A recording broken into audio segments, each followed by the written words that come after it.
తీసుకోండి బాగా. వాళ్ళు ఇచ్చే పైసలు కూడా పైసలన్నీ ఇచ్చేది మోడీ గారే.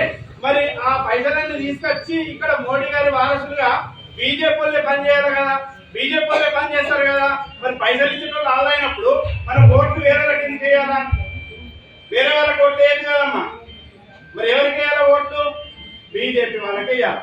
ఎందుకు వేయాలంటే అమ్మ అక్కయ్యలేని మీరు ఉన్నారు ఇవాళ మా సోదరుడు మా పట్టణాధ్యక్షుడు కనికరం మధు మరియు ముఖ్యమైన సీనియర్ నాయకులు అందరి ఆధ్వర్యంలో 1 సంవత్సర కాలం నుంచి కొట్లాడుతున్నామ్మా. మీ అందరికి తెలియాల బస్ స్టాండ్ లా బస్సుల ఆర్టీసీ బస్సు తిరగనీయకుండా 100 మంది అడ్డం పెట్టి అవస్థకు గురి చేస్తున్నారు. అక్కయ్యలకు ఎంత అవస్థ అవుతుందమ్మా మీరు ఆలోచన చేయండి. మన 100 మంది పెట్టుకున్నది జాగా కూడా చూపించింది ఉన్నది, ఆ జాగాలో పోమంటే పోతలేదు. ఆ అవస్థను మీరు అక్కయ్యలను అందరూ కూడా గ్రహించాలి. వాళ్ళు ఇష్టం ఉన్నట్టు నా నోటితో మాట్లాడే విధంగా 100 మంది ఉండి ఇబ్బందులకు గురి చేస్తున్నారు. ఏదో కొద్దిగా 10 పైసల మంది ఉన్నోళ్ళు భీమగల్లా ఇంత 90% ఉన్న మనల్ని ఇబ్బందులకు గురి చేసే పరిస్థితి కనబడుతుంది.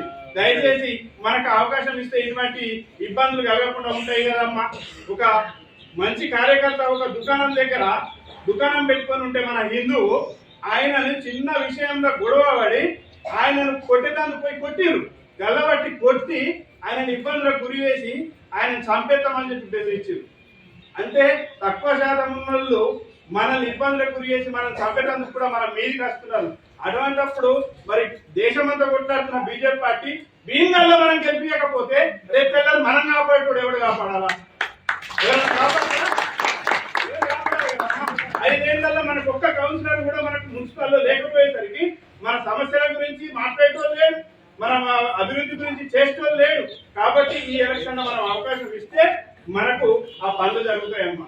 అయితే ఇక్కడ ఉన్న అన్నదమ్ములకు మీ అందరు కూడా చెప్తున్నామ్మా, గతంలో మరి ఈ 5 సంవత్సరాలలో చేసిన వాళ్ళు ఏం చేసారు మీ అందరు గుర్తు. మొత్తం బాగుంది ఆగేసి ఉసుకని అమ్మేసుకున్నారు, అమ్మేసుకొని లక్షల కోట్లు కమాయించుకున్నారు. లక్షల కోట్లు కమాయించుకొని ఇప్పుడు ఏం చేస్తారు? వాళ్ళే నిలబడుతున్నారు. వాళ్ళు నిలబడి మీ దగ్గరికి వస్తారు. ఒక్కొక్కడు ఓటుకు 5,000 ఇస్తాడట, 10,000 ఇస్తాడట, ఓటుకు 5,000 10,000 ఇస్తాడట. ఎవరి పైసలు అవి? ఎవరి పైసలు? మన పైసలా కాదా? వాగు మనది, ఉసుకే మనది, ఇడున్న ఫ్లాట్లు జాగాలు భూములు మనది. అన్ని కబ్జాలు చేసిరు, అమ్ముకున్నారు, ఉసుకేని దోసుకున్నారు, అన్ని దోసుకున్న పైసలు ఇన్ని జమ చేసి పెట్టుకున్నారు. ఇప్పుడు ఎలక్షన్ లో లాక్కుండ్రు, అవే పైసలు మీకు ఖర్చు పెడతారు, మళ్ళా వెళ్తారు, మళ్ళా వీటిని అమ్ముకుంటారు, మళ్ళా వీటిని తీసుకుంటారు. మనకైతే ఏం చేసేది ఉండదు. కాబట్టి నీతి నిజాయితీతోని మోడీ గారు ఏ విధంగా అయితే పరిపాలన చేస్తుండ్రో మా మల్లికార్జున రెడ్డి అన్నగారి ఆధ్వర్యంలో ఇక్కడ కూడా రేపు తెల్లారి మున్సిపల్ అధికారం ఉంటే నీతి నిజాయితీగా కేంద్రం ఇచ్చే పనులన్నీ కూడా ఇక్కడికి వస్తాయమ్మా. కాబట్టి బీజేపీ పార్టీకి మనం ఓటేయాలమ్మా. అయితే ఒకటి ఏంటంటే అమ్మా 27 గ్రామ పంచాయతీలు మన భీమగల్లో ఉన్నాయి. 27 సర్పంచులల్లా మనకు కూడా 3 సర్పంచులు గెలిచిండ్రు, 7 ఉప సర్పంచులు గెలిచిండ్రు. బీజేపీ పార్టీలో అన్నగారి ఆధ్వర్యంలో ఈ కృషి ఫలితం అంతా భారతీయ జనతా పార్టీ కార్యకర్తలది.